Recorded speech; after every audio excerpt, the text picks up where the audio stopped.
Nashville. Demetria Kaladimos and Dan Miller with the news. Rudy Kalis sports. And Bill Hall's weather. Next on Impact 4, a night owl in tennis shoes. 54 years old. Some people think this man is crazy. You might think so too. But this running man could care less. I'm Andy Pearson. You'll meet one of Nashville's fixtures in the middle of the night. Coming up next in Impact 4.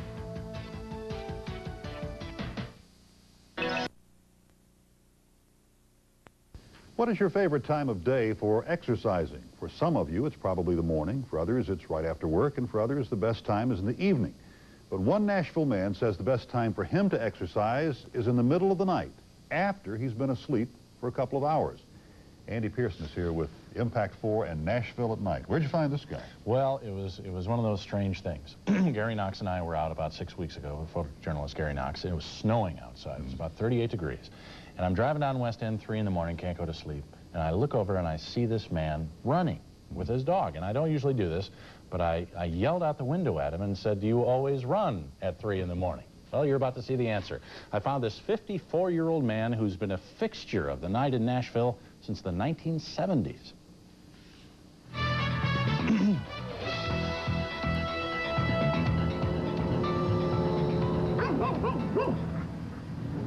It's a time when the city neither stops nor goes, only flashes yellow. When the wind blows coldest. When sounds that would be buried in daylight come alive over the nighttime stillness. A time of day most men and beast would not claim as their own, except for a select few.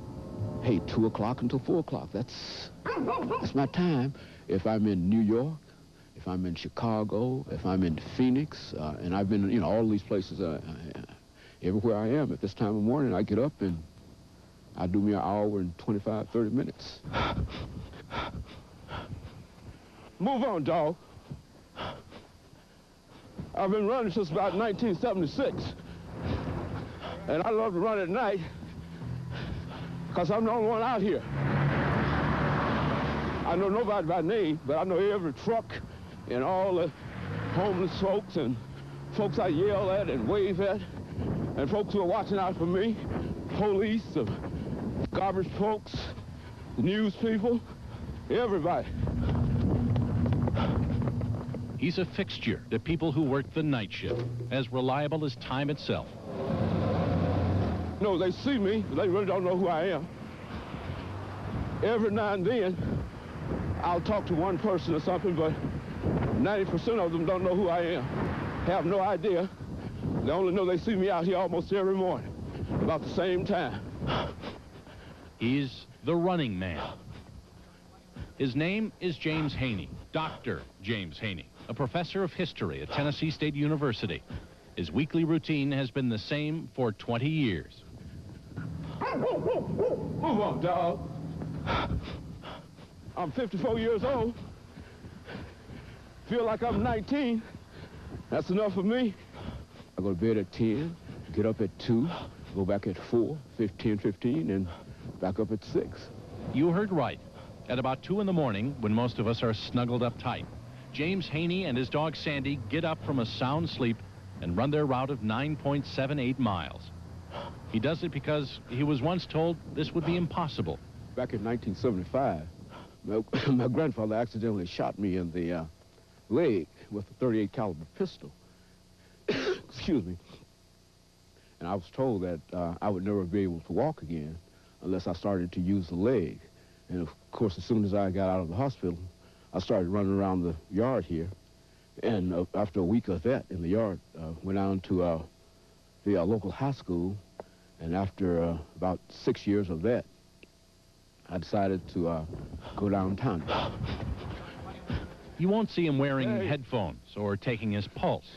His shoes don't pump up. James Haney just runs. Down West End, past Vanderbilt. Morning. Up and down the deserted streets of downtown Nashville. To the banks of the Cumberland River. Down to First. It's 9 7/8 of a mile down to the foot, all the way greeting and waving to people he's seen for nearly a third of his life. Man. How you doing this morning? Good, you? All right. James Haney does this 5 days a week. Same time, same route, same distance. I can't see any disadvantages in this at all. And this is what I do, and I love it. I'm not doing this with people.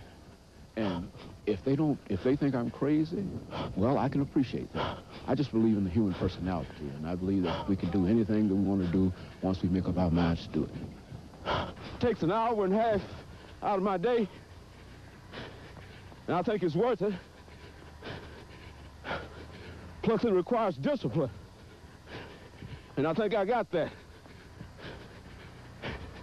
And that makes me feel good about myself, gives me greater self-esteem, and I can get out and meet the world better. As he makes that last block toward home, there's no one there. No welcoming committee at the finish line. No one to notice. Before he goes back to his wife and children in his warm bed, there's always a prayer of thanks that he's been able to put one foot in front of the other for another night. Oh, Thank you, Lord. Okay. Thanks that he can still devote 2 hours out of each 24, even though it is in the middle of the night, to his body and his well-being. Thanks that there is life, and that life is good. Very few people that I grew up with are alive today, you see, and many of them have died of heart attacks and strokes and violence and whatnot, but Dr. Haney keeps pushing on. And I tell folks that I'm going to be around here a long, long time. I'm going to be around here at least 100 plus. I mean, that's what I'm looking for, you know. In fact, Dr. Haney says he plans to live to be 120. Very Willard Scott. Now, does the doctor ever have problems out there? Anybody ever attack him or try to rob him or anything? Never. In 20 years. Really? Never had a problem. In all those cities, too. But he says the biggest threat is the cars, you know, coming out from the clubs late at night, so he doesn't run on Saturday. Yeah, very impressive. I'm amazed. He goes to bed, wakes up, and does this. Yeah, and he's refreshed. That's amazing. Goes back to bed. Demetria. Ahead on the scene at 6, they don't call him Mr. Fix-It for nothing.